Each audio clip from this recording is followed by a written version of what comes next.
আমি একটা জিনিস বুঝতেছি না যে মানুষের ভিডিও বানাইলে আরেকজনের জ্বলে কেন? একটা ফ্যামিলির 5 জন ভিডিও বানায় বা 10 জন ভিডিও বানায়, 14 গোষ্ঠী মিলে ভিডিও বানায়, আপনার সমস্যা কি? এর নিয়ে আপনার আবার ভিডিও তুলে ধরা লাগবে, আপনার ভিডিও করা লাগবে?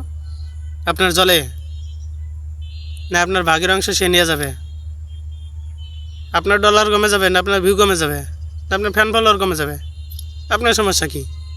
কমবে না ভাই। এর নিয়ে আপনার জ্বলে আপনি আবার ভিডিও করেন, একটা ফ্যামিলির 4 জন 5 জন মিলে একসাথে, বাপ বেটা মা বোন সবাই মিলে এসে ভিডিও করে, তা আপনার সমস্যা কি?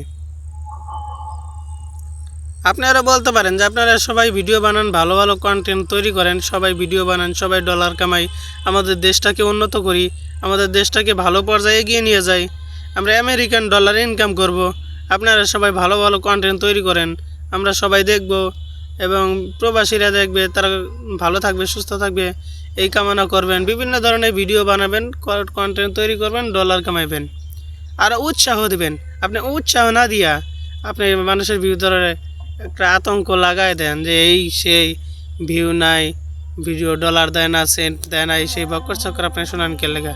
তো আজান দিতেছে, আমি আর কথা বাড়াইতে চাই না। এই পর্যন্ত ভিডিওটি।